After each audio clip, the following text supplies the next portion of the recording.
رب ذوالجلال کے نام سے ابتدا کرتا ہوں جو بہت بڑا رحم کرنے والا ہے، بہت بڑا مہربان۔ آج ایک بزنس مین کا واقعہ ہے آپ سب کے لیے، دل کو چھوئے گا انشاءاللہ۔ وہ اکثر کہا کرتا تھا کہ زندگی کی دوڑ میں اتنا تیز نہیں بھاگنا چاہیے کہ کسی کو اینٹ مار کر گاڑی روکنی پڑے۔ سننے والا اس کی آنکھوں میں نمی دیکھ کر قدرے قدرے حیران ہوتا اور سمجھتے نہ سمجھتے ہوئے سر ہلا کے چل دیتا۔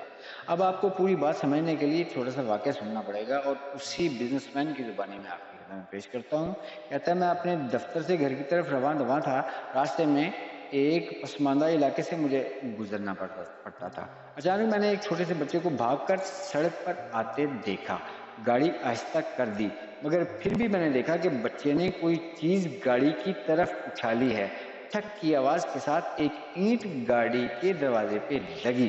میں نے گاڑی روکی، باہر نکلا اور دیکھا کہ ایک بڑا سا ڈینٹ دروازے پر پڑا ہوا ہے۔ میں نے بھاگ کر غصے میں اس لڑکے کو پکڑا، زور سے جھنجھوڑا اور بولا، کیا تم اندھے ہو گئے ہو، پاگل ہو گئے ہو؟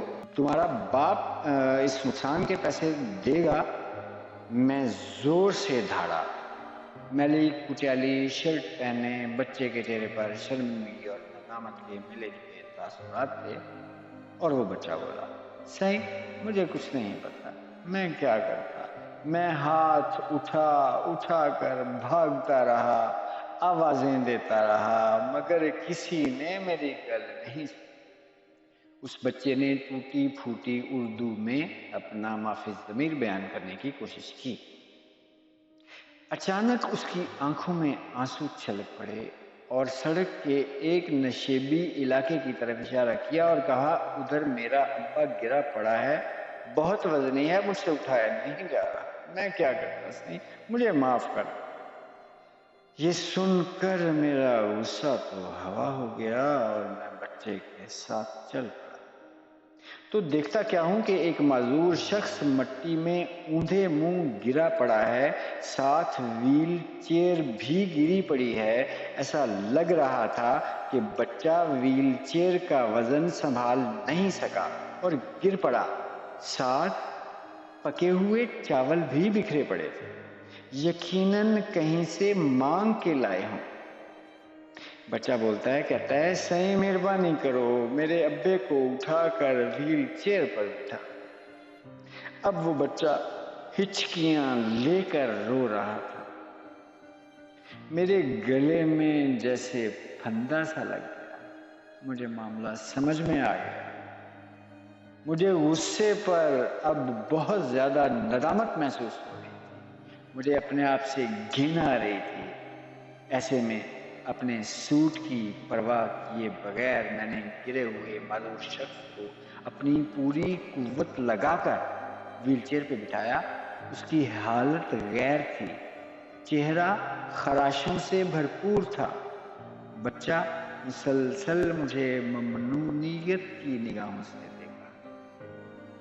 ایک دم سے میرے من میں خیال آیا اور میں بھاگتا ہوا گاڑی کی طرف گیا اور گاڑی کے میرے ڈیش بورڈ میں کچھ رقم تھی، وہ میں نے رقم اٹھائی اور اٹھا کے میں واپس دونوں باپ بیٹا کے پاس آیا۔ وہ پیسے کچھ 50,000 کے قریب ہوں گے، وہ میں نے اس معذور شخص کی جیب میں کانپتے ہاتھوں سے کپکپاتے ہاتھوں سے ڈال دی اور پھر ٹیشو سے لے کر اس کی خراشوں کو صاف کرنے لگا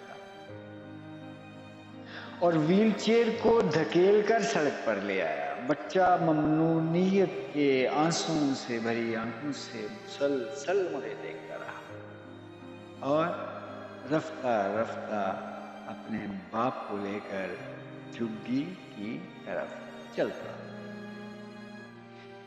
میرے پاس وہ گاڑی مزید 5 سال رہی۔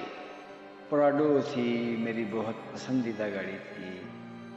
تاہم آپ حیران ہوں گے کہ میں نے اس کا ڈنٹ نہیں نکلوایا، دروازہ مرمت نہیں کروایا۔ کبھی کوئی بھی پوچھتا تو میں بس یہی کہتا، زندگی کی دوڑ میں اتنا تیز نہیں چلنا چاہیے کہ کسی کو اینٹ مار کر گاڑی روکنی پڑے۔ اوپر والا کبھی ہمارے کانوں میں سرگوشیاں کرتا ہے، اور کبھی ہمارے دل سے باتیں کرتا ہے۔ جب ہم اس کی بات سننے سے انکار کر دیتے ہیں تو کبھی کبھار وہ ہماری طرف اینٹ بھی اٹھا لیتا ہے، پھر وہ بات ہمیں سننا پڑتی ہے۔